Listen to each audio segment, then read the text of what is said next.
사실품 산 사람과 죽은 사람 모두에게 이익됨. 그때 지장보살 마하살이 부처님께 말씀드렸다. 세존이시여, 제가 이 연부제 중생을 살펴보니 행동하고 생각하는 것이 제 아닌 것이 없습니다. 훌륭한 이를 만나 착한 마음을 내더라도 처음에 내 마음을 지키기 어렵고 악한 인연을 만나면 생각에 점점 죄를 더하게 됩니다. 이러한 무리들은 마치 무거운 짐을 지고 진흙길을 걷는 것과 같아서 갈수록 지치고 점점 무거워져 발이 더욱 깊이 빠져드는 것과 같습니다. 다행히 선지식을 만나면 선지식이 그 짐을 덜어주거나 전부를 대신 져주니 이는 선지식에 큰 힘이 있기 때문입니다. 그리하여 다시 그를 부축하여 힘을 내게 도와주고 인도하여 평지에 이르면 지나온 험한 길을 살피게 하여 두 번 다시 그런 곳을 지나지 않도록 합니다. 세존이시, 악을 익힌 중생은 잠깐 사이라도 한량없는 죄를 저지르게 됩니다. 모든 중생들은 이와 같은 습성이 있으므로 임종할 때 가족들이 마땅히 그를 위하여 복을 지어 앞길을 열어주어야 합니다. 이때에는 깃발과 일산을 달거나 등을 밝히거나 존귀한 경전을 읽거나 부처님과 모든 성인의 존상 앞에 공양을 올려야 합니다. 부처님과 보살, 벽지부를 생각하며 한 분 한 분의 명호를 분명히 불러서 임종하는 사람의 귀에 들려주어 마음에 새겨지도록 하면 그 중생이 지은 악업으로 악도에 떨어지게 되었더라도 가족들이 그를 위하여 성스러운 인연을 닦은 공덕으로 그가 지은 죄가 모두 소멸될 것입니다.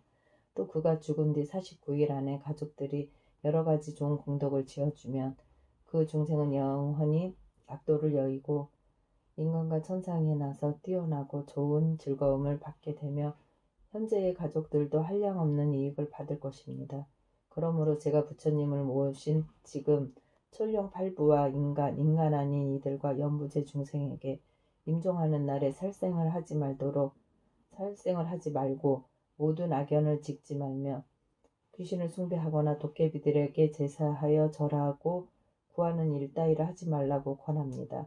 왜냐하면 살생을 하거나 귀신에게 제사 지내는 것이 털끝만큼도 죽은 사람에게 이익이 되지 않으며 죄만 더욱 깊고 무겁게 할 뿐이기 때문입니다.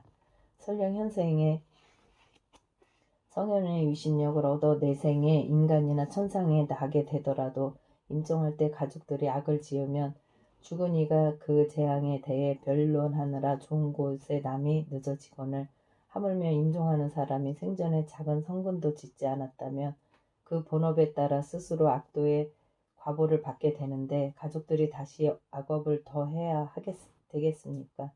그것은 마치 먼 길을 가는 사람이 식량은 떨어진 지 사흘이 되었고 100근이 넘는 짐을 졌는데 이웃 사람을 만나서 그가 또 작은 짐이라도 얻으면 어려움이 더 커지는 것과 같습니다. 세존이시여, 제가 연부제의 중생을 보니 모든 부처님의 가르침에 따라 착한 일을 털 하나, 물 한 방울, 모래 하나, 먼지 한 톨만큼만 하더라도 이로 인한 이익은 모두 자신이 얻게 됩니다. 이 말씀을 하실 때 법회 중에 대변 장자가 있었다. 이 장자는 오래전에 무생법을 하였으며 시방세계의 중생을 교화 제도하느라 장자의 몸으로 나타난 이였다. 그가 합장 공경하고 지장보살께 여쭈었다. 보살이시여, 이 남연부제의 중생이 목숨을 마친 뒤에 그의 가족들이 그를 위하여 공덕을 닦고 죄를 베풀어 여러 가지 선한 일을 하면 목숨을 마친 사람이 큰 이익을 얻어 해탈할 수 있습니까? 지장보살이 대답하였다. 장자여, 내가 지금 부처님의 이신력을 받들어 미래와 현재의 모든 중생들을 위해 간략히 말하겠습니다. 장자여, 미래와 현재의 모든 중생들이 임종할 때에 한 분의 부처님, 보살, 벽지불의 명호만 들어도 죄가 있고 없고를 가릴 것 없이 모두가 해탈을 얻을 것입니다. 살아있을 때 선한 일보다 죄를 많이 지은 사람이 죽은 뒤 가족들이 그를 위하여 훌륭한 공덕을 지어 복을 닦아주게 되면 그 공덕의 7분의 1은 죽은 자에게 돌아가고 나머지 6은 산 사람의 이익이 됩니다. 그러므로 미래와 현재의 선남자 선녀인들은 이 말을 명심하여 스스로 복을 닦으면 그 공덕을 모두 얻을 수 있습니다. 죽음이 불현듯 닥쳐오면 어둠 속을 헤매는 혼신이 되어 자신의 죄와 복을 알지 못하고 49일 동안 바보와 귀머거리처럼 지내다가 염라대왕 앞에서 모든 업과를 따지는 심판이 있은 뒤에야 업에 따라 새로운 생을 받게 됩니다. 앞길을 알지 못하는 동안에 근심과 고통이 천만 가지인데 더구나 모든 악도에 떨어진다면 어떠하겠습니까? 목숨을 바친 사람이 아직 생을 받지 못하는 49일 동안은 모든 가족과 친척들이 복을 지어 고통에서 구해주기를 간절히 바라다가 이날이 지나면 자신이 지은 업에 따라 과보를 받게 됩니다. 그가 제일 많은 중생이라면 천년 만년을 지나도 해탈할 날이 없을 것이며 우무간 지옥에 떨어질 큰 죄를 지어 대지옥에 떨어진다면 천겁만겁도록 온갖 고통을 받습니다. 장자여, 이런 제업 중생이 목숨을 마친 뒤에 가족과 친척이 그를 위하여 영재를 베풀어 선업을 도와줄 때는 죄를 마치기 전이나 죄를 올리는 동안 쌀뜨물이나 나물 잎사귀 등을 함부로 땅에 버리지 말고 모든 음식을 부처님과 스님들께 올리기 전에 먼저 먹지 말아야 합니다. 만약 이를 어기고 먼저 먹거나 정성스럽고 정갈하게 만들지 않으면 이 망자는 복력을 얻지 못하게 됩니다. 그러나 정성을 다하여 청정하게 만든 음식을 부처님과 스님들께 올리면 망자는 그 공덕의 7분의 1을 얻게 됩니다. 그러므로 장자여, 연부제의 중생이 목숨을 마친 부모나 가족들을 위하여 지극한 마음으로 정성스럽고 청정하게 제를 베풀어 공양을 올리면 산 사람과 죽은 사람 모두 이익을 얻는 것입니다. 이 말씀을 하실 때 도리천국에 있던 천만억 나위타의 연부제 귀신들 모두가 한량없는 보리심을 발하였고 대변 장자는 가르침을 받들고 기뻐하며 절하고 물러났다. 제8품 염라왕들을 찬탄하다. 그때 철의산에 있는 한량없는 귀왕들이 염라천자와 함께 도리천에 와서 부처님이 계신 곳으로 모였다.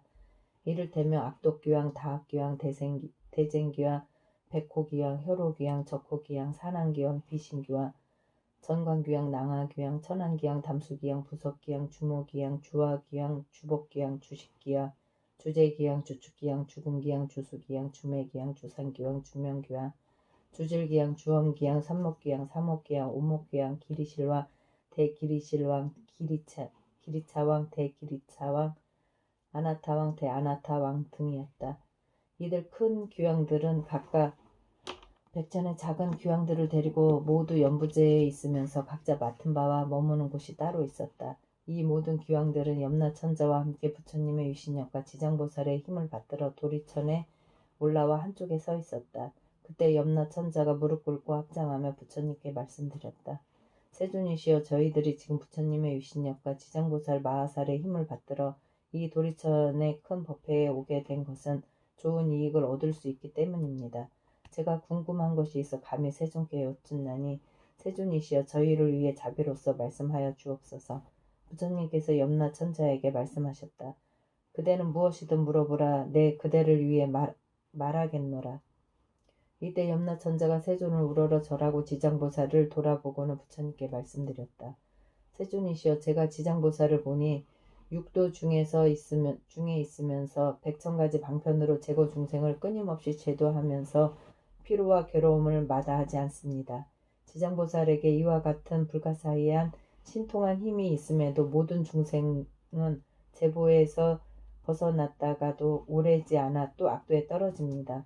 세존이시여, 지장보살에게 이와 같은 불가사의한 신력이 있음에도 어찌하여 중생들은 옳은 법에 의지하지 않아 영원한 해탈을 얻지 못하는지요. 세존이시여, 저를 위해 말씀하여 주옵소서. 부처님께서 말씀하셨다. 남연무제의 중생들은 성품이 억세고 거칠어 다스리고 길들이기 어렵지만 지장보살은 백척겁 동안 이와 같은 중생들을 하나하나 구제하여 해탈을 이끌고 있다. 이러한 죄인들과 큰 악도에 떨어진 중생들까지도 지장보살이 방편력으로 그들이 숙세의 일을 깨닫게 하고 하여 근본 어변에서 구제하건만 연무제의 중생들은 악습이 무겁게 맺혀서 구제되었다가도 금방 돌아가므로 지장보살이 오랜 겁을 지내면서 수고롭게 제도하여야 비로소 해탈하게 된다. 비유하자면 어떤 사람이 정신이 흐려 자기 집을 잃고 헤매다가 험한 길로 잘못 들어섰는데 거기에는 수많은 야차와 호랑이, 사자, 구렁이, 독사 따위가 있어 그 사람이 이 길에 들어서자마자 여러 악독한 짐승들과 곧 마주치게 되었다. 그때 큰 술법으로 모든 악독한 것들을 잘 막아낼 수 있는 선지식이 있어 험한 길로 들어가려 하는 미혹한 사람에게 말하였다. 이 가련한 사람이여, 어쩌자고 이런 길로 들어섰습니까? 그대가 무슨 기이한 술법이라도 있어 저 모든 사나운 것들을 물리칠 수 있다는 말입니까? 그 사람은 이 말을 듣고서야 비로소 위험을 깨닫고 곧 물러나서 그 길에서 벗어나고자 하였다. 그때 선지식이 손을 잡고 이끌어 다시 좋은 길로 인도하여 안전하게 해주고는 또 말하였다. 딱한 사람아, 다음부터는 절대로 저 길로 가지 마시오. 저 길로 들어가면 좀처럼 벗어나기 어렵고 목숨도 잃게 됩니다. 이 길을 잃었던 사람은 이에 감동하였다. 헤어질 때 선지식은 또 말하기를, 만약 길 가는 사람을 보거든 친지거나 아니거나 남자거나 여자거나 간에 저 길에는 여러 가지 사납고 독한 것이 많아서 목숨을 잃는다고 말하여 그들로 하여금 죽음의 길로 들어서지 않게 하라고 하는 것과 같다. 이렇듯 대자비를 갖춘 지장보살이 재고 중생을 구제하여 천상이나 인간으로 나게 하고 즐거움을 받도록 해주며 그들이 업보의 괴로움을 알고 악도를 벗어나 다시 그런 일을 겪지 않게 하는 것은 저 길 잃은 사람이 험한 길로 잘못 들어갔을 때 선지식을 만나 구출되어 다시는 그런 곳에 빠져들지 않는 것과 같다. 또 다른 사람을 만나면 들어가지 말도록 권하며 스스로 말하기를, 이 미혹으로 인하여 도리어 해탈을 얻었으니 다시는 들어가지 않으리라고 한다. 그러나 여전히 어리석은 사람은 예전에 빠졌던 험한 길임을 모르고 또다시 그 길을 밟아 목숨을 잃어 악도에 떨어지기도 한다. 이처럼 지장보살은 악도에 떨어진 중생들을 방편의 힘으로 구제하여 인간이나 천상에 나게 하건만 저들이 다시 악도로 들어가는 것은 악업을 무겁게 맺은 탓이니 길이 지옥에 빠져 해탈할 데가 없다.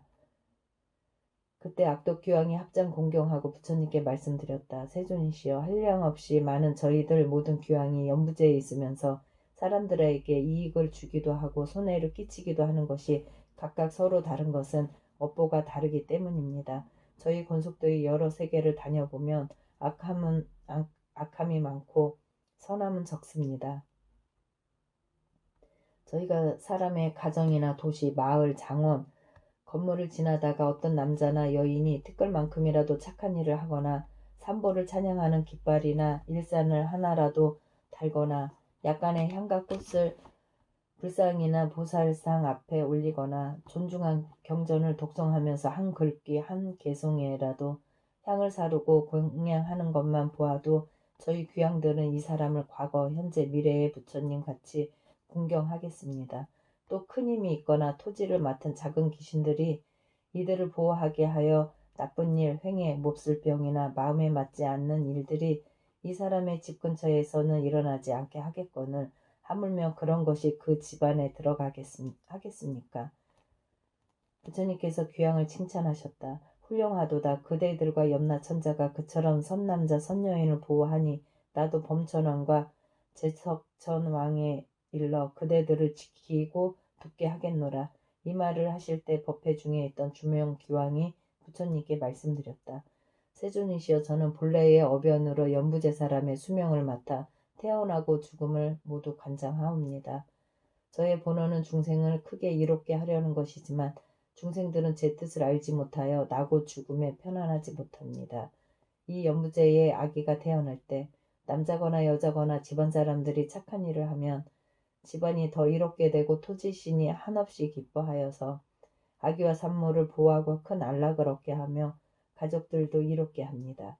아기를 낳은 뒤에는 살생하지 말아야 하지만 중생들은 여러 가지 비린 것을 산모에게 먹이고 가족 친척들이 모여 술을 마시고 고기를 먹으며 노래를 부르고 풍악을 울리며 즐긴다면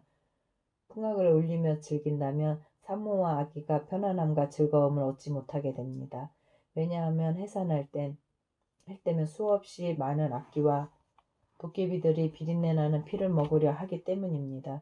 그러므로 제가 미리 집안의 토지신들이 산모와 아기를 잘 보호하여 편안하게 해주도록 합니다. 사람들은 마땅히 이에 감사하고 복을 베풀어 모든 토지신들에게 보답해야 함에도 도리어 살생하여 잔치를 벌이니 이는 스스로 재앙을 불러 아기와 산모를 함께 해치게 됩니다.